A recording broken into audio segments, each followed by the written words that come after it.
খবরদার মা বোনেদের বলে যাচ্ছি, মা বোনেরা স্বামীর সঙ্গে মেজাজ দিয়ে কথা বলবেন না।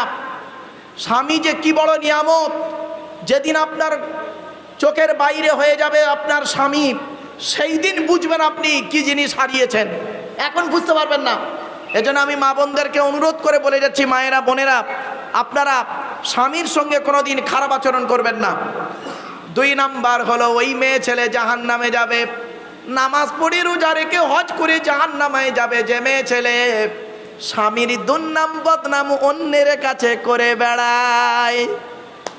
অনেক মেয়ে ছেলে আছে দেখবেন স্বামীর দুর্নাম বদনাম অন্যের কাছে করে বেড়ায়, ওই মেয়ে ছেলে হলো জাহান্নামী নারী। 3 নাম্বার হলো ওই মেয়ে ছেলে হবে জাহান্নামী নারী নামাজ পড়ে রোজা রেখে যে মেয়ে ছেলে স্বামী থাকা সত্ত্বেও অন্য পুরুষের সঙ্গে পরকীয়ায় লিপ্ত হয়। 4 নাম্বার হলো ওই মেয়ে ছেলে হলো জাহান্নামী নারী যে মেয়ে ছেলে বিনা কারণে স্বামীর বিছানা ছেড়ে দিয়ে অন্য বিছানায় রাত কাটায়। ভালো করে বাড়ি থেকে ভাববেন, ওই মেয়ে ছেলে জাহান্নামে যাবে যে মেয়ে ছেলে বিনা কারণে স্বামীর বিছানা ছেড়ে দিয়ে অন্য বিছানায় রাত কাটায়, ওই মেয়ে ছেলে হলো জাহান্নামী নারী। 5 নাম্বার হলো ওই নারী জাহান্নামী নারী নামাজ পড়ে রোজা রেখে হজ করে জাহান্নামে যাবে যে মেয়ে ছেলে স্বামীর পরিবারের সঙ্গে খারাপ আচরণ করে। আচ্ছা বাবা, স্বামীর পরিবার কারা? এই দাঁড়া, ও গাছে ওঠার আগে কাঁদির আশা করিস, মাধবপুরের লোক তো, আর আমিও দক্ষিণ 24 পরগনার লোক, আমারে অন্য জায়গার লোক বেবুনি পাও।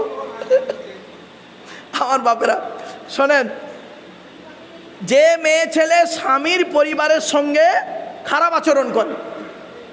আচ্ছা স্বামীর পরিবার কারা? স্বামীর বাপ, স্বামীর মা, স্বামীর ভাই বোন। অনেক মেয়ে ছেলে আছে দেখবেন স্বামীকে খুব ভালোবাসে, স্বামীকে খুব ভক্তি করে, স্বামীর বাম্মার দেখতে পারে না, স্বামীর ভাই বোনের দেখতে পারে না, ওই মেয়ে ছেলে জাহান্নামী নারী। আমার মা বোনরা ভালো করে শুনে নিন। এখন হয়তো মা বোনরা মনে মনে ভাবছে এ হুজুর খালি আমাদের বিরুদ্ধে বলছে, একটু দাঁড়ান, একটু ধৈর্যের পরিচয় দিন। এরপরে আসছি 6 নাম্বার, ওই মেয়ে ছেলে জাহান্নামে যাবে নামাজ পড়ে রোজা রেখে। নবীজি বলেছেন, আমি বলি না, আমারে ভুল বুঝবেন না, নবীজি বললেন ওই মেয়ে ছেলে জাহান্নামে যাবে যে মেয়ে ছেলে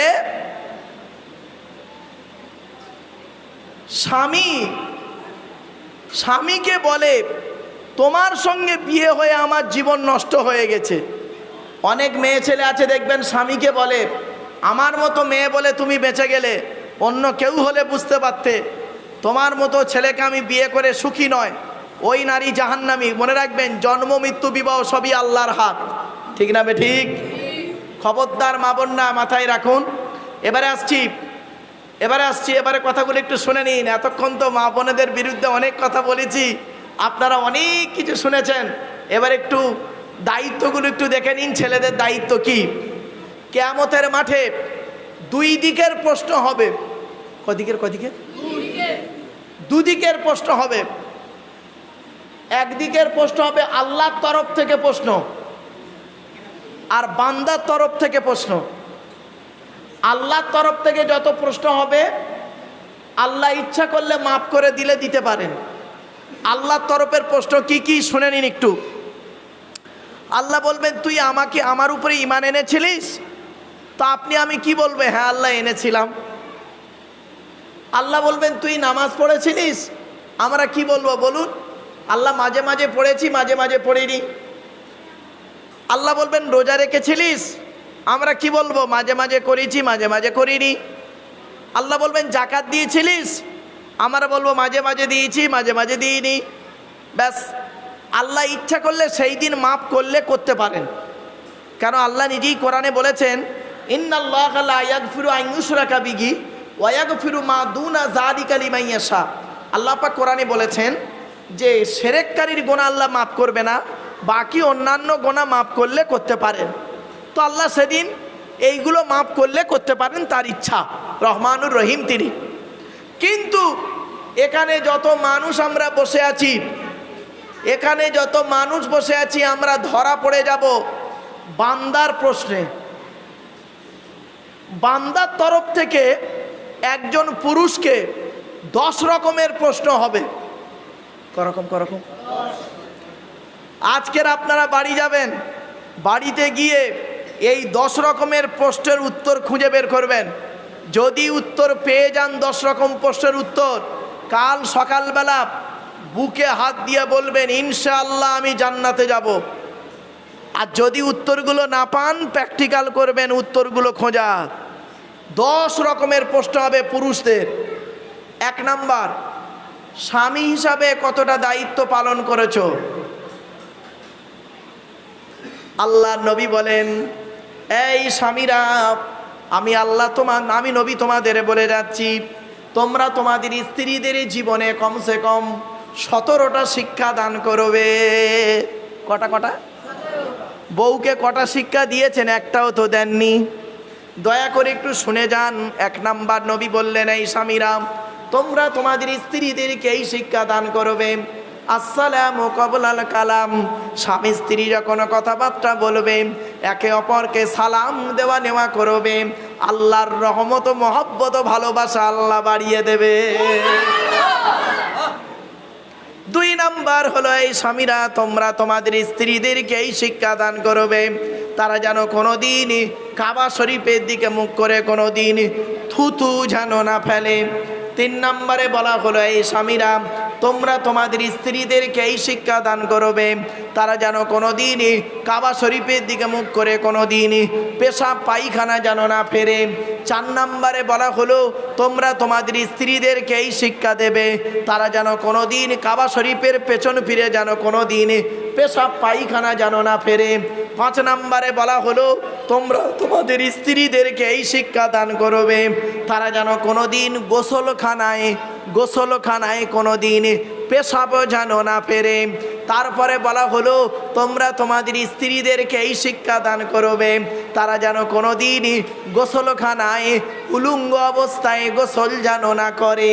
তারপরে বলা হলো, তোমরা তোমাদের স্ত্রীদেরকে এই শিক্ষা দান করবে, তারা যেন কোনোদিন হাতের চুড়ি, কি বলেন, চুড়ি হাতের চুড়ি তারা যেন কোনোদিন দুটো ব্যবহার যেন না করে।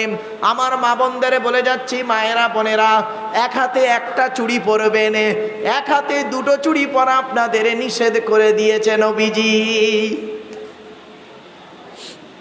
এরপরে নবীজি বললেন, এই স্বামীরা, তোমরা তোমাদের স্ত্রীদেরকে এই শিক্ষা দান করবে, তারা যেন কোনোদিন মাথার বালিশ তারা যেন কোনোদিন 2টো ব্যবহার যেন না করে। স্বামী একটা আলাদা বালিশ, স্ত্রী একটা আলাদা বালিশ, এইরকম 2টো ছোট ছোট বালিশ কোনোদিন ব্যবহার করিও না। তোমরা তোমাদের স্ত্রীদেরকে এই শিক্ষা দান করবে, একটি মাত্র লম্বা বালিশে স্বামী স্ত্রী মাথা রেখে ঘুমাবে, আল্লাহর রহমত মহব্বত ভালোবাসা আল্লাহ বাড়িয়ে দেবে।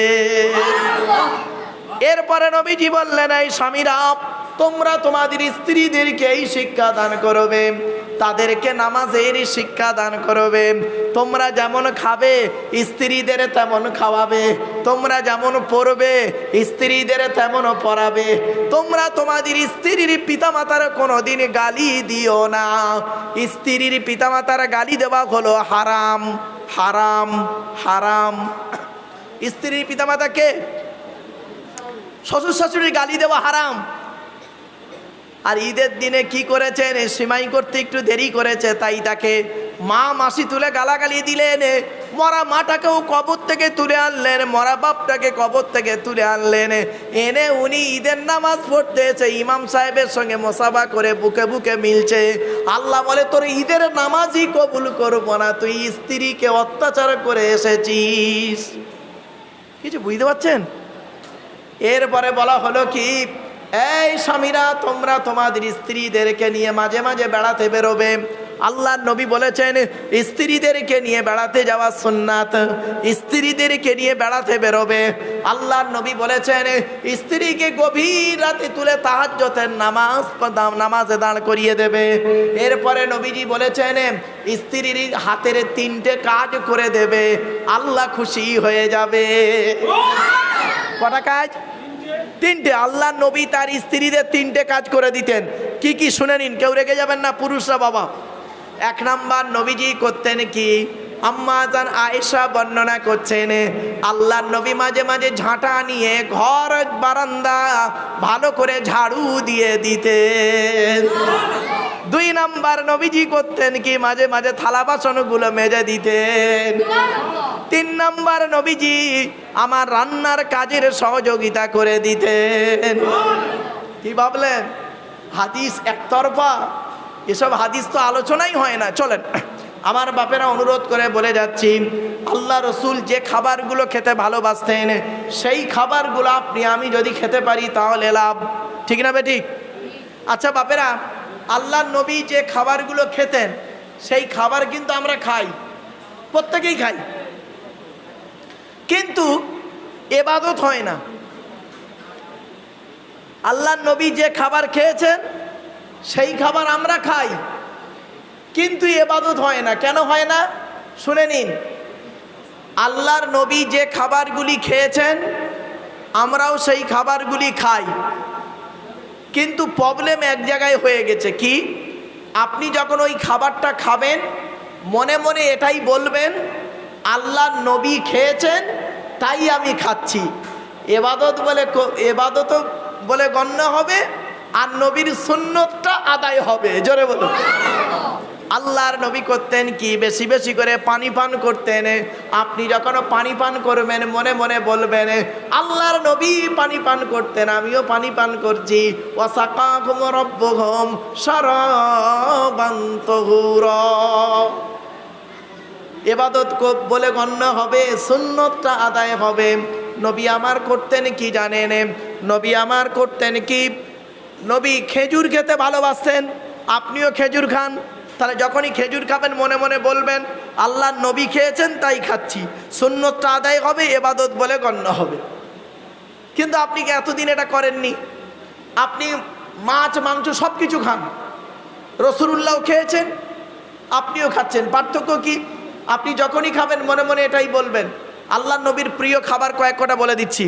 আল্লাহর নবীর প্রিয় খাবার হলো পানি, দুধ, মধু, খেজুর, তরমুজ, বেদানা, শশা, কদু, খাসির পাঁজরের মাংস, মোরগের মাংস, এগুলো নবীজি খেতে ভালোবাসতেন।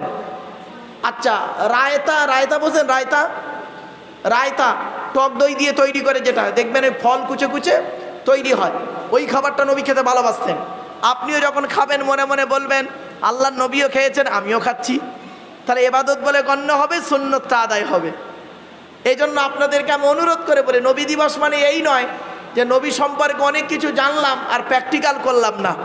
এজন্য আমি আপনাদেরকে বারে বারে বলে যাচ্ছি, আপনারা দয়া করে মেহেরবানি করে একটু নবীর সুন্নতগুলোকে বাস্তবায়ন করুন। নবী যেভাবে খেয়েছেন সেইভাবে আপনি খান, নবী যেভাবে ঘুমিয়েছেন সেইভাবে আপনি ঘুমান, নবী যেভাবে চলাফেরা করেছেন সেইভাবে আপনি চলাফেরা করুন। তাহলে কি হবে? সুন্নতটা আদায় হবে, ইবাদত বলে গণ্য হবে।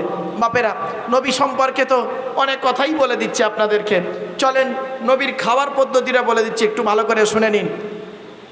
নবীজি বলেছেন খাবার আগে হাত ধোবে, খাবার আগে দস্তরখানা বিছাবে, খাবার আগে লবণ বা পানি গালে দেবে, 3 আঙুলে খাবার তুলবে আর 5 আঙুলে গালে দেবে, ভালো করে চিবিয়ে হজম করে বের করবে। নবীজি বলেছেন খাবার মাঝে পানির পিপাসা পেলে পানি পান করবে, তবে ঢক ঢক করে পানি পান করবে না, 3 ঢোকে পানি পান করবে। তারপরে নবীজি বলেছেন খাওয়া হয়ে যাবে, আঙুলটাকে ভালো করে চাটবে। আঙুল চাটলে কি হয় শুনে রেখে দিন। পৃথিবীর একজন বিখ্যাত বৈজ্ঞানিক, কানাডার টরন্টো ইউনিভার্সিটি অ্যানাটমি বিভাগের প্রফেসর, বিখ্যাত পণ্ডিত বৈজ্ঞানিকের নাম হলো উইলিয়ামস হার্ভে। উনি বলছেন যে মুহাম্মদ সাল্লাল্লাহু আলাইহি সাল্লামের এই কথাটা আমার অত্যন্ত ভালো লেগেছেন, যে মুহাম্মদ সাল্লাল্লাহু আলাইহি সাল্লাম বলেছেন খাবার শেষে আঙুল চাটতে। তো মানুষ যখন আঙুল চাটে ওর মুখের মধ্যে একটা লালা গ্রন্থি আছে, লালা আছে, ওই লালাটা যত বেরোবে তত হজমের উপকার হবে। 1500 বছর আগে নবীর সুন্নতটাকে আজকে তিনি বাস্তবায়ন করলেন। দুঃখের বিষয় আমরা মুসলমানের বাচ্চা হয়ে সে সুন্নতটা আদায় করিনি। শুনে রেখে দিন, ইসরায়েল যে ফিলিস্তিনিকে এত মারছে, ইসরায়েল জানে আমরা এখন ধ্বংস হব না। কেন জানেন? ইহুদিদের ধর্মগ্রন্থ তালমুদ, কি বললাম শুনে নিন, ইহুদিদের ধর্মগ্রন্থ তালমুদে লেখা আছে মুসলমানদের সঙ্গে ইহুদিরা সেই দিন পারবে না, সেই দিন মুসলমানদের কাছে ইহুদিরা হার মানবে। কোন দিন জানেন? যেদিন তোমরা দেখবে জুম্মার নামাজের জামাত আর ফজরের নামাজের জামাত এক হয়ে গেছে। জোরে বলুন। কি বললো? এক এক মানে কি? মানে জুম্মার নামাজ যত লোক হয়েছে ফজরের নামাজে তত লোক হবে। যেদিন হবে সেদিন থেকে জানবে মুসলমানদের সঙ্গে আর তোমরা পারবে না। আর ইহুদিরা এটা ভালো রকম জানে, মুসলমানরা ফজরের নামাজ পড়েই না ভালো, ওরা জুম্মার নামাজে একবার হাজির হয়ে যায়। অতএব ওদের কাছে আমরা ওদের কাছে হারবো না, চিন্তা নেই। বাস্তব এই কথাগুলো হাসির ছলে বলে গেলাম, বাড়ি থেকে ভাববেন।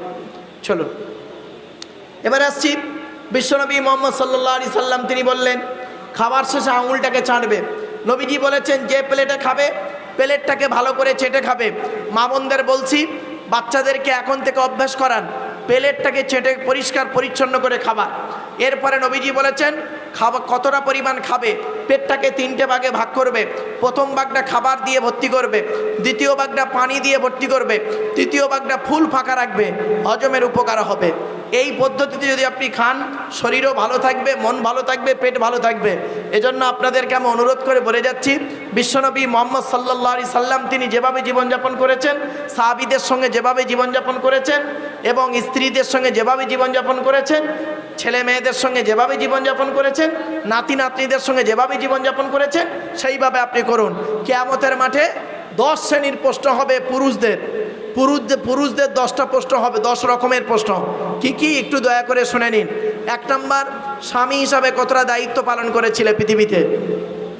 2 নাম্বার হবে প্রশ্ন, পিতা হিসাবে পৃথিবীতে কতটা দায়িত্ব পালন করেছো, ছেলে মেয়ে সুশিক্ষায় শিক্ষিত করেছো, জবাব দেবেন। 3 নাম্বার প্রশ্ন হবে ছেলে হিসাবে কতটা দায়িত্ব পালন করেছো। 4 নাম্বার প্রশ্ন হবে ভাই হিসাবে কতটা দায়িত্ব পালন করেছো। ভাইয়ের হক মেরে খাওনি তো, ফারাইজি অংশ দিয়েছিল তো, কিছু বুঝতে পারছেন? ভাইয়ের ফারাইজি অংশ, বোনের ফারাইজি অংশ দিয়েছেন, হয়ে গেছে। 5 নাম্বার হলো চাচা হিসাবে কতটা দায়িত্ব পালন করেছো। 6 নাম্বার হলো দুলাভাই বা বোনাই হিসাবে কতটা দায়িত্ব পালন করেছো। দুলাভাই আর দেওর, দুলাভাই আর দেওর, দুলাভাই আর দেওর, বারে বারে বলছি শব্দটা কিন্তু, দুলাভাই আর দেওর এই দুটো খুব খাতারনাক জিনিস। শালিদেরকে বলছি দুলাভাই থেকে একটু সাবধানে, নবীজি নিষেধ করেছেন। আর ভাবিদেরকে বলছি দেওর থেকে সাবধানে, নবীজি বলেছেন মৃত্যুর মতো ভয় করো দেওরকে। 7 নাম্বার হলো জামাইবাবু বা খালু হিসাবে কতটা দায়িত্ব পালন করেছো। 8 নাম্বার হলো মামা হিসাবে কতটা দায়িত্ব পালন করেছো। মামা হিসাবে, মামা হয়েছো, ভাগনা ভাগ্নি দেখো না, তুমি আবার আদর্শবান মামা, তোমাকে কিয়ামতের মাঠে ধরা হবে। 9 নাম্বার হলো দাদু হিসাবে কতটা দায়িত্ব পালন করেছো। দাদু, বাপের 4টে ছেলে, বড় ছেলেটা চাকরি করে, বড় ছেলের ছেলেকে তুমি ভালো করে বিস্কুট কিনে দাও, আর ছোট ছেলেটা গরিব টোটো চালায়, তার ছেলেকে দেখো না, তোমাকে দাদু বলতেই ঘৃণা লাগে, তোমার নামাজ রোজা কবুল হবে না।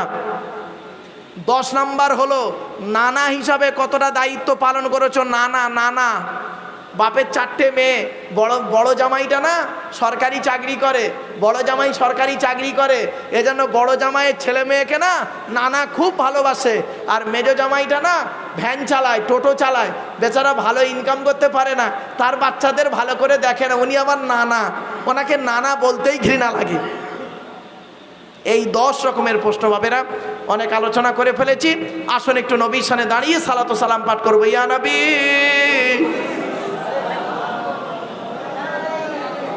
থাক।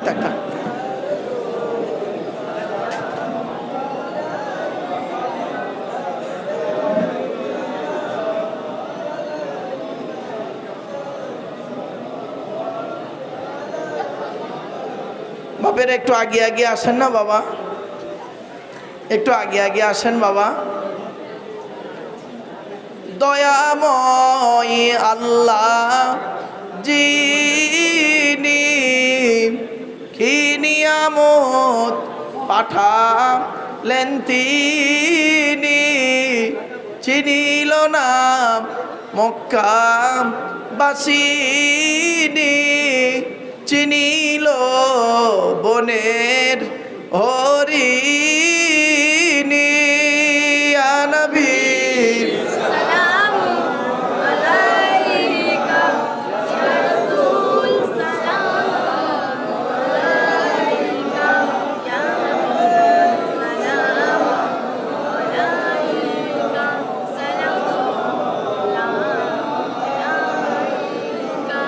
ইয়া নবী সালাম লও আমার ইয়া রাসূল সালাম লও সবার ইয়া হাবিব সালাম লও এই জলসার আমরা যে নাদান গুনাহগার ইয়া নবী সালামুন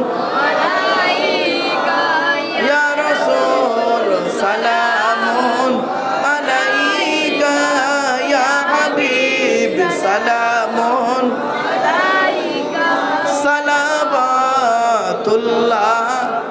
আলাইকা সকলে বসে যান ইয়া রাব্বি সাল্লাল্লাহু বালাগাল উলা বিকামালিহি কাশাফাত দুজা বিজামালিহি হাসুনাত জামিউ খিসালিহি সাল্লু আলাইহি ওয়া আলিহি। বাপেরা, আপনাদের এই জলসা হলো নবী দিবস। নবী দিবস উপলক্ষে আজকের এই জলসা।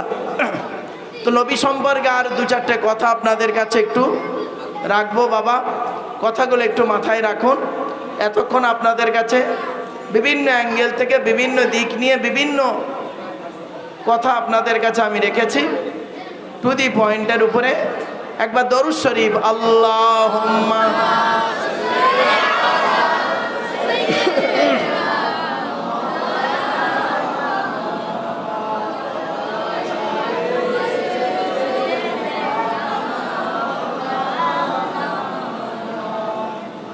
আমার বাপেরা, আল্লাহর নবী যেদিন জন্মগ্রহণ করেন সেদিন একটা ছোট্ট ঘটনা আপনাদেরকে আমি তুলে ধরছি। আচ্ছা বলেন তো, মুহাম্মদ সাল্লাল্লাহু আলাইহি সাল্লাম তার জন্ম সম্পর্কে আমরা বেশি জানবো না তার মা বেশি জানবেন? নবীর মা বেশি জানবেন, এটাই স্বাভাবিক। তো নবীর মা বর্ণনা করছেন, হে পৃথিবীর মানুষ, আমার বাচ্চা মুহাম্মদ যেদিন পৃথিবীর মুখ দেখল সেই দিন বাচ্চা মায়ের পেট থেকে এসে চারটে অলৌকিক ঘটনা ঘটালো। কটা? চারটে অলৌকিক ঘটনা ঘটালো। এক নাম্বার কি শুনবেন? ছোট্ট একটা উদাহরণ দিচ্ছি।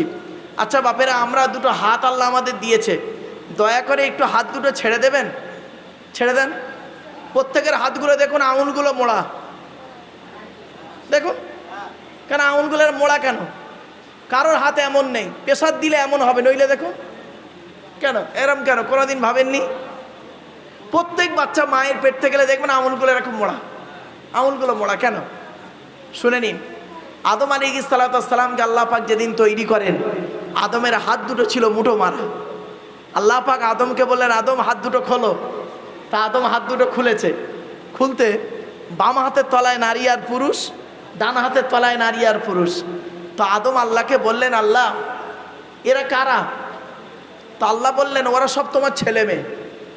তো আদম আলাইহিস সালাম বলেছিলেন, আল্লাহ তাই এরা যদি আমার ছেলে মেয়ে হয় তাহলে এদেরকে দুই হাতের তলায় কেন করলেন? এক হাতের তলায় করলে ক্ষতি কি ছিল?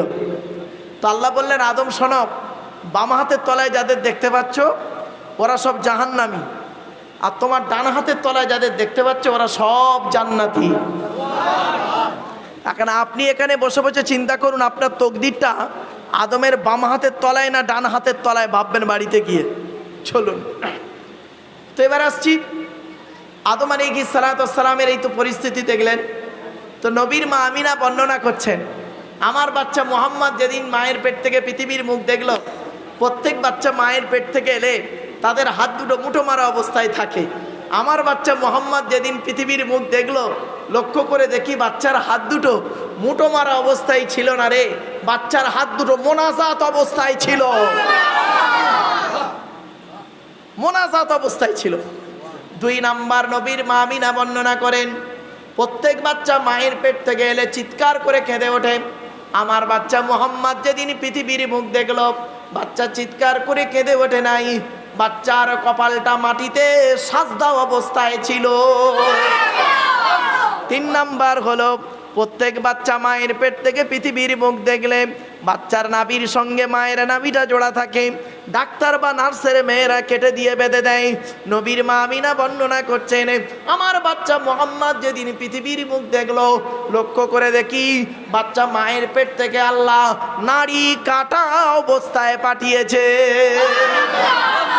4 নাম্বার হলো, প্রত্যেক বাচ্চা মায়ের পেট থেকে এলে কি হয়, পুত্র সন্তানদেরকে 12 বছরের ভিতরে খাতনা বা মুসলমানি করেন।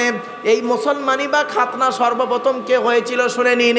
82 বছর বয়সে জঙ্গলে কুড়ুল দিয়ে নিজে নিজে আল্লাহর হুকুমে হযরতে ইব্রাহিম খলিলুল্লাহ ইব্রাহিম নবী এই মুসলমানি সর্বপ্রথম হয়েছিল। এই জন্য মুসলমানিটা কোনোদিন মোহাম্মদ নবীর সুন্নত নয়, ওটা হলো ইব্রাহিম নবীর সুন্নাত। নবীর মা আমিনা বর্ণনা করছেন, আমার বাচ্চা মোহাম্মদ যেদিন পৃথিবীর মুখ দেখলো, লক্ষ্য করে দেখি বাচ্চা মায়ের পেট থেকে আল্লাহ পাক খাতনা অবস্থায় আল্লাহ পাঠিয়েছে। আমার বাপেরা, সেই মোহাম্মদ সাল্লাল্লাহু আলাইহি সাল্লাম পৃথিবীর জমিনে 1000-এরও বেশি মুজিজা আল্লাহ পাক তার মাধ্যমে দিয়েছেন। এজন্য মোহাম্মদ সাল্লাল্লাহু আলাইহি সাল্লামকে নিয়ে গবেষণা করতে গিয়ে সারা পৃথিবীর বৈজ্ঞানিকরা এক কথাই মেনে নিয়েছেন, first scientifics in the world prophet Muhammad Mustafa সাল্লাল্লাহু আলাইহি সাল্লাম। পৃথিবীর প্রথম বৈজ্ঞানিক হলো হযরত মোহাম্মদ সাল্লাল্লাহু আলাইহি সাল্লাম। জোরে বলুন সুবহানাল্লাহ। একটা উদাহরণ আপনাদেরকে পেশ করছি, শুনে নিন। একটা এক্সাম্পল দিই। 2006 সালে, মানে আজ থেকে কত বছর হবে, 19 বছর, তাই তো বাবা? 2006 সালে ফুটবল বিশ্বকাপ হয়েছিল। প্রতি বছর 4 বছর অন্তর ফুটবল বিশ্বকাপ হয়, ফিফা ওয়ার্ল্ড কাপ হয়। তো 2006 সালে ফুটবল বিশ্বকাপ হয়েছিল। তো সেই ফুটবল বিশ্বকাপে 2টো দল ফাইনালে উঠেছিল, ইতালি আর ফ্রান্স। ফ্রান্সের ক্যাপ্টেন ছিল জিনেদিন জিদান, আর ইতালির একটা প্লেয়ারের নাম হলো মাতেরাজিত। ফাইনালের দিনে ওই মাতেরাজিত করেছিল কি, ফ্রান্সের ক্যাপ্টেন জিদানের গুঁতো মেরেছিল মাথা দিয়ে, মানে বাজে কটূক্তি করার কারণে গুঁতো মেরেছিল।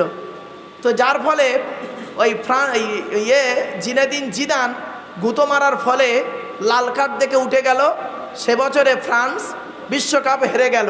ভালো করে শুনে নিন, ভালো খেলার কারণে ফ্রান্স সোনার বলটা পেয়েছিল। যে দেশে হয়েছিল দেশটার নাম হলো জার্মান। যে জার্মানের একজন স্ট্রাইকার খেলতো, নাম হলো মেসুত ওজিল, হাফেজ মেসুত ওজিল, বাড়ি হলো তুরস্কে। তো জার্মানের সর্বশ্রেষ্ঠ ডাক্তার বলা হয়েছে তাকে, নাম হলো মিস্টার কুক। কি বললাম? মিস্টার কুক, জার্মানের শ্রেষ্ঠ ডাক্তার। তাকে জিজ্ঞাসা করছেন জার্মানের ছেলেমেয়েরা, স্যার রিলিজিয়ন্স অফ ইসলাম সম্পর্কে, দি হলি কোরআন সম্পর্কে, প্রফেট মোহাম্মদ সম্পর্কে আপনি কিছু মতামত পেশ করুন। তো উনি বললেন, read the Holi Quran and tradition of prophet Muhammad Mustafa সাল্লাল্লাহু আলাইহি সাল্লাম, your future life successful, it is my challenge. তো উনি বললেন, তোমরা যদি ভবিষ্যৎ জীবনটাকে উন্নতির চরম শিখরে পৌঁছাতে যাও, তাহলে আমি মিস্টার কুক তোমাদের বলে যাচ্ছি, মোহাম্মদ বলে একজন নবী এসেছিল, তার উপরে এসেছিল কোরআন, আর মোহাম্মদ সাল্লাল্লাহু আলাইহি ওয়াসাল্লামের হাদিসগুলো নিয়ে তোমরা গবেষণা করো, তাহলে তোমরা উন্নতির চরম শিখরে পৌঁছে যাবে। ছেলেমেয়েরা বললেন, স্যার আপনি একজন এত বড় একজন ডাক্তার হয়ে আপনি এই মুসলমানদের উপরে আসা কোরআন পড়তে বললেন আর মোহাম্মদের হাদিস পড়তে বললেন, আপনি নিজে কিছু পেয়েছেন? তা উনি বললেন, হ্যাঁ পেয়েছি বলেই পড়তে বলেছি। ওই যে কী পেয়েছেন স্যার? তা উনি বললেন, দেখো আমি একদিন রাস্তা দিয়ে যাচ্ছিলাম, যেতে যেতে মোহাম্মদ সাল্লাল্লাহু আলাইহি ওয়াসাল্লামের একটা বাণী শুনলাম। মোহাম্মদ সাল্লাল্লাহু আলাইহি ওয়াসাল্লাম বলেছেন, কুকুর যে পাত্রে মুখ দেয় ওই পাত্রটাকে তোমরা 7 বার মাটি দিয়ে ধৌত করবে। আমি চিন্তা করলাম, মোহাম্মদ সাল্লাল্লাহু আলাইহি ওয়াসাল্লাম তো কোনো কলেজ ইউনিভার্সিটিতে পড়ে নাই, কোনো মাদ্রাসায় পড়ে নাই, সায়েন্সের কোনো স্টুডেন্ট ছিলেন না, তো এমন কথা বলে কেমন করে? 16 বছরের পড়াশোনা, 20 বছরের গবেষণা, মোট 36টা বছর কাটিয়েছি মোহাম্মদের এই ভুল বের করো বলে। অ্যামোনিয়াম ক্লোরাইড, যাকে নিশাদল বলা হয়, এটাকে নিয়ে গবেষণা করছিলাম, করতে করতে মাথায় চাপলো মোহাম্মদের ভুল বের করতে হবে। একটা পাত্রে কুকুরের জীবাণু রাখলাম, একবার, দুইবার, তিনবার, চারবার, পাঁচবার ধৌত করার পরে ল্যাবরেটরিতে দিয়ে দেখছি ওই পাত্র থেকে কুকুরের জীবাণুটা যায় নাই। সপ্তমবারে যখন ধৌত করেছি, করার পরে ল্যাবরেটরিতে যখন দিয়েছি দেখছি ওই পাত্র থেকে জনমের মতো কুকুরের জীবাণুটা চলে গিয়েছে। সঙ্গে সঙ্গে উনি বলেছিলেন, oh my god, first scientific in the world prophet Muhammad Mustafa সাল্লাল্লাহু আলাইহি সাল্লাম। পৃথিবীর প্রথম বৈজ্ঞানিক যদি থাকতে হয় হযরত মুহাম্মদই আছে। আপনি কোথায় আছেন বাবু? এজন্য সেই নবী দিবস করছেন আর সেই নবীর আদর্শে আদর্শবান হবেন না। সেই নবী যেভাবে খেয়েছেন সেইভাবে খান, সেই নবী যেভাবে চলেছেন সেইভাবে চলুন। চোখ দুটো বন্ধ হয়ে গেলে সব শেষ। আচ্ছা, এই ভারতবর্ষে এমন কোনো শিক্ষক বা প্রফেসরকে দেখেছেন যিনি 60 বছর বয়স পর্যন্ত চাকরি করেছেন শিক্ষা প্রতিষ্ঠানে? চাকরি করার পরে উনি যেদিন অবসর নিচ্ছেন সেই দিন ওনাকে যদি কেউ জিজ্ঞাসা করেন যে স্যার আপনি এতদিন 60 বছর বয়স পর্যন্ত এই প্রতিষ্ঠানে চাকরি করেছেন, তো আপনার যত ছাত্রছাত্রী পড়েছে আপনার কাছে, তো আপনি বলতে পারবেন তারা প্রত্যেকটাই 100% পারফেক্ট? বলুন বলুন, বলতে পারবেন? উনি বলতে পারবেন, টিচারটা বলতে পারবেন যে আমি যত ছেলে মেয়ে পড়িয়েছি সব ছেলে মেয়ে ভদ্র নম্র ভালো? পারবেন কি? পারবেন না। তবে এতটুকু উনি বলবেন যে আমার জ্ঞানমতে যত ছাত্রছাত্রী পড়িয়েছি 99% ভালো হবে, দু একটা চোর ডাকাত গুন্ডা বদমাইশ হলে হতে পারে। 100% বলার ক্ষমতা ওনার নেই, তাই তো? আরে ভাই বলুন না, একটু কথা বলুন না। কিন্তু আপনারা কি জানেন এই পৃথিবীতে একজন টিচারের জন্ম হয়েছিল, এই পৃথিবীতে একজন প্রফেসরের জন্ম হয়েছিল, এই পৃথিবীতে একজন মেসেঞ্জারের জন্ম হয়েছিল, এই পৃথিবীতে একজন মাস্টারের জন্ম হয়েছিল, এই পৃথিবীতে একজন গাইডারের জন্ম হয়েছিল, যার জন্ম হলো 570 খ্রিস্টাব্দে 29শে আগস্ট সোমবার, 570 খ্রিস্টাব্দে 29শে আগস্ট সোমবার। আর এন্তেকাল বা মৃত্যু হলো 634 খ্রিস্টাব্দে 18ই জুন সোমবার, 634 খ্রিস্টাব্দে 18ই জুন সোমবার। ঠিক আছে? এই 63 থেকে 64 বছর তিনি পৃথিবীতে ছিলেন। থাকা অবস্থাতে যত তিনি জীবনে একটা মিথ্যা কথা বলেননি, এক নাম্বার 2, তিনি যত ছাত্রছাত্রী তৈরি করেছেন প্রত্যেক ছাত্রের নাম হলো সাহাবি। কি বললাম? সাহাবি। আর ছাত্রীদের নাম দিলেন সাহাবিয়া, স্ত্রীলিঙ্গ সাহাবিয়া। তাকে যদি জিজ্ঞাসা করা হয়েছিল, স্যার হে মোহাম্মদ সাল্লাম আপনি বলুন পৃথিবীতে যত ছাত্রছাত্রী পড়িয়েছেন সাহাবিয়াদেরকে রেখে যাচ্ছেন, তো প্রত্যেকটা চরিত্র কেমন? উনি নিজেই উত্তর দিচ্ছেন, ওনার ছাত্রছাত্রী সম্পর্কে উনি নিজেই সার্টিফিকেট দিচ্ছেন। আসহাবিকান নুজুম বিআইহিম ইক্তিদাইতুম ইহতিদাইতুম। হে পৃথিবীর মানুষ শোনো, আমার যত সাহাবিয়া রয়েছে আর সাহাবিয়া চলে গেছে, মনে রাখবে প্রত্যেকটা হলো নক্ষত্রের ন্যায়। তোমরা যাকে অনুসরণ করে চলবে তার মাধ্যমে কিয়ামতের মানে জান্নাত পেয়ে যাবে। আবু বকরের নীতিকে অনুসরণ করুন, জান্নাত পাবেন। উমারের নীতিকে অনুসরণ করুন, জান্নাত পাবেন। উসমানের নীতিকে অনুসরণ করুন, জান্নাত পাবেন। বেলালের নীতিকে অনুসরণ করুন, জান্নাত পাবেন। আব্দুল্লাহ ইবনে মাসউদের নীতিকে অনুসরণ করুন, জান্নাত পাবেন। হাসান বিন সাবেতের অনুসরণ করুন, রাদিয়াল্লাহু তাআলা আনহুমদের অনুসরণ করুন, জান্নাত পাবেন। তাহলে এমন একজন প্রফেসরের আলোচনা আমরা এখনই করতে যাব। এতক্ষণ আল্লাহর আলোচনা করেছি, আর আল্লাহর আলোচনা নয়, দেখতে দেখতে 1.5 ঘন্টা আল্লাহর আলোচনা সম্পর্কে হয়ে গেছে। এবার আসছি আর নবীদের আলোচনা হবে। তো নবীদের আলোচনা করতে গিয়ে তার মাঝে একবার দরুদ শরীফ, আল্লাহুম্মা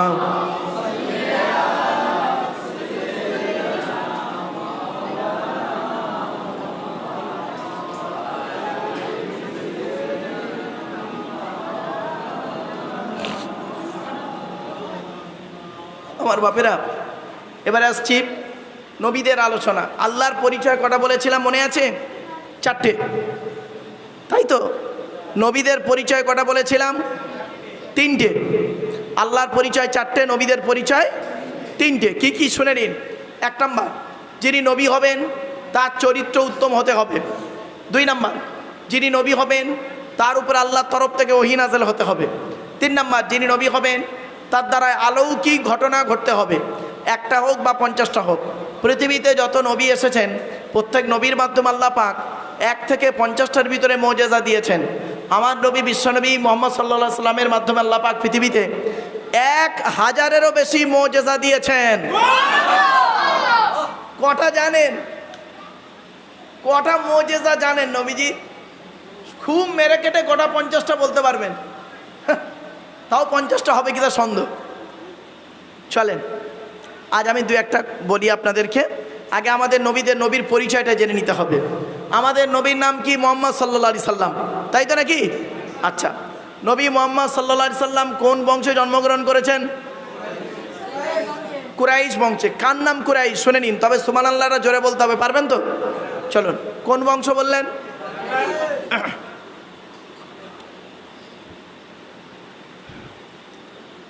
মুহাম্মাদের বাপের নাম আব্দুল্লাহ, আব্দুল্লাহর বাপের নাম আব্দুল মুত্তালিব, আব্দুল মুত্তালিবের বাপের নাম আব্দে মান্নাফ, আব্দে মান্নাফের বাপের নাম হাশেম, হাশেমের বাপের নাম কুসাই, কুসাইয়ের বাপের নাম কিলাব, কিলাবের বাপের নাম মুর্রা, মুরার বাপের নাম লুবাই, লুবাইয়ের বাপের নাম কাব, কাবের বাপের নাম গালিব, গালিবের বাপের নাম ফিগির, ফিগির থেকে কুরাইশ বংশ এসেছে। নবীর বাপের নাম আব্দুল্লাহ, মায়ের নাম আমিনা, দাদার নাম আব্দুল মুত্তালিব, দাদির নামটা কি? নেতিলা বিনতে খব্বাব ব্র্যাকেটে ফতেমা, কেউ বলেছেন সামিরা। নবীর নানার নাম হলো আব্দুল ওয়াহাব জুহুরি, নবীর নানির নাম হলো বারিরা বা বাররা, নবীর দুধবার নাম হলো হালিমা, নবীর দুধ বাপের নাম হলো হারেস, নবীর দুধ ভাইয়ের নাম আব্দুল্লাহ, নবীর বাপের নাম আব্দুল্লাহ, নবীর দুধ ভাইয়ের নাম আব্দুল্লাহ, দুটো যেন এক করে ফেলবেন না। নবীর জন্ম 570 খ্রিস্টাব্দে। ইংরেজি কি মাস ছিল? 29 আগস্ট। আরবি মাস ছিল রবিউল আউয়াল মাস 12 তারিখ, মতান্তরে 9 তারিখ, কেউ বলেছেন 8 তারিখে। সোমবার শবে সাদেকের সময় আরবের মক্কা নগরে কুরাইশ বংশে নবীর জন্ম। নবীর বাপেরা হলো 10 ভাই, নবীর মায়েরা হলো 19 বোন। নবীর 9টা চাচা, কটা কটা কটা? নবীর 9টা চাচা, 18টা খালা, 6টা ফুপু, 7টা ছেলে মেয়ে। চলেন, নবীর কটা চাচা বললাম বাবা? 9টা চাচা। 9টা চাচার নাম কি একটু শুনে নিন। বড় চাচার নাম হারেস, কি বললাম? হারেস, জুবায়ের, মোকাইম, ফাইদাক, জাইদাক, আবুল আহাব, হামজা, আব্বাস, আবু তালেব। নবীর বাপ হলো আব্দুল্লাহ। কই আবু জাহালের নাম তো এখানে নেই। আবু জাহাল নবীর চাচা নয়। অনেক বক্তা বাজারে ওয়াজ করে বেড়ায়, আবু জাহাল নবীর চাচা বলে না? তা কোন দাদুর ছেলে? এই তো নবীর 9টা চাচার নাম বলে দিলাম। হারেস, জুবায়ের, মোকাইম, ফাইদাক, জাইদাক, আবুল আহাব, হামজা, আব্বাস, আবু তালেব, নবীর বাপ আব্দুল্লাহ। এই তো 10টা বাবা। এই জন্যই বলি গো বাবা, লেখাপড়া করা মানুষ, এই রেগুলার ক্লাস করা একটা স্টুডেন্ট, আর রেগুলার ক্লাস করে না এমন একটা স্টুডেন্ট, দুটোই পাস করে। একটা ফার্স্ট ডিভিশন পায়, একটা ভালো নাম্বার পায়, দুটো কিন্তু এক নয় বাবা। চলেন এবার আসছি, নবীর ছেলে মেয়ে হলো 7টা। কটা কটা কটা? 7টা। 3টে পুত্র সন্তান, 4টে কন্যা সন্তান। 3টে পুত্র সন্তানের নাম কি? বড় ছেলেটার নাম হলো কাসেম, কি বললাম? তারপরের ছেলেটার নাম হলো তাহের বা তৈয়েব। ছোট ছেলেটার নাম হলো ইব্রাহিম। 4টে কন্যা সন্তানের নাম কি? বড় মেয়েটার নাম হলো জাইনাব, তারপরের মেয়েটার নাম হলো রুকাইয়া, তারপরের মেয়েটার নাম হলো উম্মে কুলসুম, ছোট মেয়েটার নাম হলো ফতেমা, যার সঙ্গে নবীজি আলীর বিবাহ দিয়েছিলেন। এখানে একটি ছোট্ট প্রশ্ন করবো আপনাদেরকে। আচ্ছা, আরবে কি ছেলের খুব অভাব ছিল বুঝি? না, হযরত আলী রাদিয়াল্লাহু তাআলা খুব কোটিপতি ছিলেন তাও তো নয়। তো মুহাম্মদ সাল্লাল্লাহু আলাইহি ওয়াসাল্লাম হযরত আলীকে জামাই করতে গেলেন কেন? আল্লাহর হুকুম তো আপনারা লাস্ট কথা বলে দেবেন, শুনে রেখে দিন। হযরত আলী রাদিয়াল্লাহু তাআলা আনহুর মধ্যে আল্লাহ পাক অনেকগুলো গুণ দান করেছিলেন। তার মধ্যে 2টো গুণ আপনাদেরকে আমি বলছি, এখান থেকে শিক্ষা নিয়ে নিন। কোন ছেলেকে জামাই করবেন? যাই তাই ছেলেকে জামাই করো না বাবা, হাতে ধরে বলে যাচ্ছি। খালি একলা বাপের একটা ছেলে থেকে জামাই করতে ছুটো না, সব একলা বাপের একটা ছেলে সমান নয়। কোন ছেলেকে জামাই করবেন? যে ছেলের মধ্যে 2টা গুণ পাবেন। আর কোন মেয়েকে বৌমা করবেন? খালি সাদা চামড়া দেখে ছুটবেন না, সব সাদা চামড়ার মেয়ে ভালো নয়। কোন মেয়েকে বৌমা করবেন? কোরআনে লেখা আছে যে মেয়ের মধ্যে 6টা গুণ পাবে। কটা কটা কটা? 6টা। তা আগে ছেলেদেরটা বলি। ছেলেদের কটা গুণ বলেছি বাবা? দুটা। কি কি? এক নাম্বার ছেলেটি সৎ ছেলে কিনা খবর নেবে। সৎ কাকে বলে বক্তব্যের শুরুতেই আমি বলে আসছি। দুই নাম্বার হলো ছেলেটি কর্মী কিনা খবর নেবে। কর্মী ভাষাটা বোঝেন? মানে পরিশ্রম করে, কুড়ে নেয়, বাপের হোটেলে খায়, 420 ছেলে, এমন ছেলেকে জামাই করতে যাবেন না, ওসব জীবন নষ্ট হয়ে যাবে ছেলে এবং মেয়ের। এবার আসছি, কোন মেয়েকে বৌমা করবেন? কোন মেয়েকে বৌমা করবেন? যে মেয়ের মধ্যে 6টা গুণ পাবে। কটা কটা? কোরআন জানিয়ে দিয়েছে, আমার কথা নয়। মুসলিমাতিন, মুমিনাতিন, কানিতাতিন, তাইবাতিন, আবিদাতিন, সাইহাতিন, সঙ্গীবাতিন ওয়া আবকারা। 28 নম্বর পারার 19 নম্বর পৃষ্ঠার 11 নম্বর লাইন, সূরার নাম সূরা তাহরিমের 5 নম্বর আয়াত। কোন মেয়েকে বৌমা করবেন? যে মেয়ের মধ্যে 6টা গুণ পাবে। 1 নাম্বার, মেয়েটি মুসলমান কিনা খবর নেবেন। 2 নাম্বার হলো মেয়েটি মুমিনাতিন, বিশ্বাসী মেয়ে কিনা খবর নেবেন। 3 নাম্বার হলো কানিতাতিন, আনুগত্যশীলা মেয়ে কিনা খবর নেবেন। দূর থেকে খবর নিয়ে দেখবেন মেয়েটি ওর বাপ আর মাকে ভক্তি শ্রদ্ধা করে কিনা খবর নেবেন।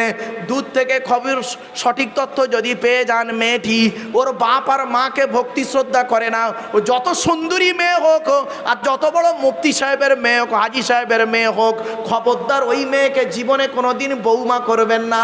ও ওর নিজের বাম্মাকে ভক্তি শ্রদ্ধা করে না, তোমার বাম্মার পাতে সহজে এক থালা ভাত দিতে চাইবে না।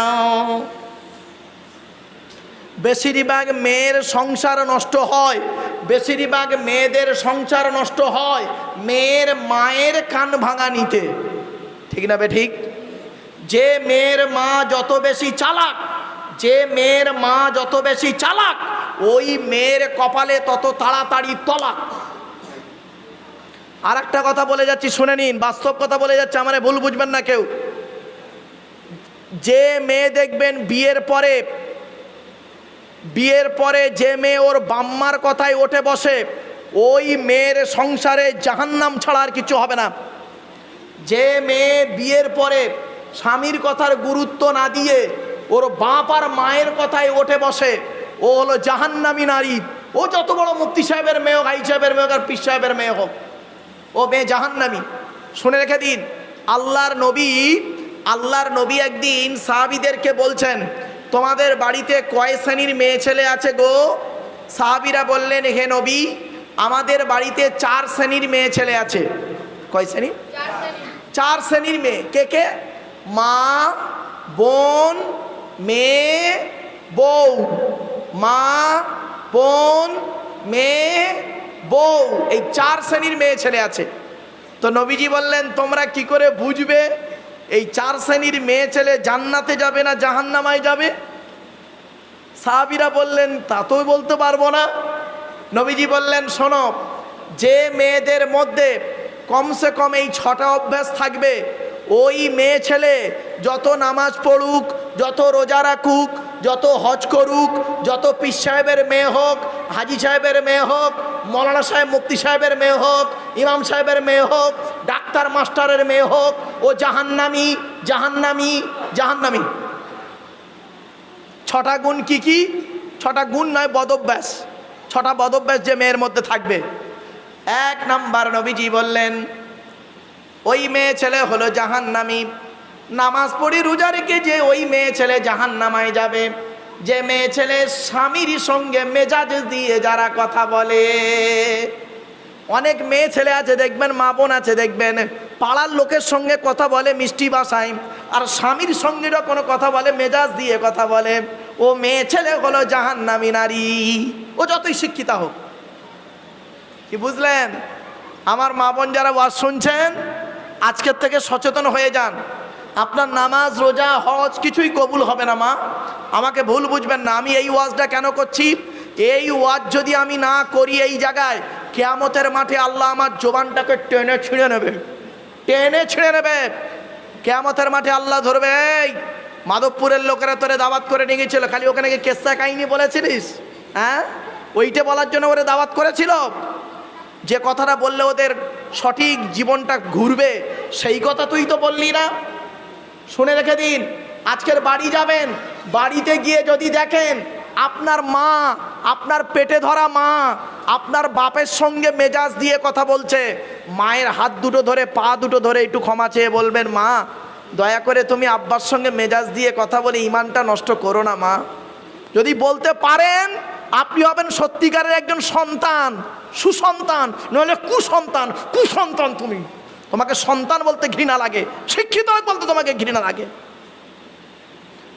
আজকের বাড়ি যাবেন, বাড়িতে গিয়ে যদি দেখেন আপনার বোন আপনার বোনাইয়ের সঙ্গে মেজাজ দিয়ে কথা বলে, আপনি যদি মানুষের চামড়া ভাই হয়ে থাকেন, মানুষের চামড়া যদি আপনার গায়ে থাকে, সঙ্গে সঙ্গে বোনকে হুমকি দেবেন, এই স্বামীর সঙ্গে কিভাবে কথা বলতে হয় জানিস না? এইটুকু যদি বলতে না পারেন, কিসের ভাই আপনি? আপনাকে শিক্ষিত লোক বলে নাকি? ঘৃণা লাগে আপনাকে শিক্ষিত লোক বলতে। ডিগ্রির কোনো দাম নেই। আজ বাড়ি যাবেন, বাড়িতে গিয়ে যদি দেখেন আপনার মেয়ে আপনার জামাইয়ের সঙ্গে মেজাজ দিয়ে কথা বলছে, সত্যিকারের জন্মদাতা মানুষের চামড়া যদি বাপ হয়ে থাকেন, তাহলে মেয়েকে ধমক দিয়ে বলবেন, এই স্বামীর সঙ্গে কিভাবে কথা বলতে হয় জানিস না? এইটুকু যদি বলতে না পারেন, আপনার মতো বাপের নামাজ কবুল হবে না, রোজা দাড়ি, তোর দাড়ি কিয়ামতের মানে তোর হজের, আর তোর মাথায় টুপি, তোর 12টা বাজিয়ে দেবে, চল ওই কবরে ঢোক, একবার কবরে ঢোক। বাবা রাগ করবেন না, কম দুঃখে বলিনি কথাগুলো, হয়তো শুনতে আপনাদের একটু খারাপ লাগছে, কম দুঃখে কথাগুলো বলিনি বাবা, বাস্তবটাই বলছি। চলুন, আচ্ছা 1 নাম্বার কি হলো? কোন মেয়ে? বলুন ভুলে গেছেন? মানে আমার দাঁত খিচুনি দেখে আপনারা সব ভুলেই যাচ্ছেন নাকি? না এমনি বলছি, শোনেন। কোন মেয়ে? যে মেয়ে তার স্বামীর সঙ্গে মেজাজ দিয়ে কথা বলে। তাই বাপেরা আপনাদেরকে বলি, দীর্ঘক্ষণ আলোচনা করে ফেলেছি, ভাষাগত দিক থেকে ত্রুটি হলে ক্ষমা করবেন। সকলে বিসমিল্লাহ সহ সূরা ফাতিহা শরীফ একবার, 3 বার সূরা ইখলাস, কুল হুয়াল্লাহ, বেজোর সঙ্গে কয়েকবার দরুদ শরীফ পাঠ করুন। বাড়ির মা বোনেরা সকলে মোনাজাতে শামিল হবেন।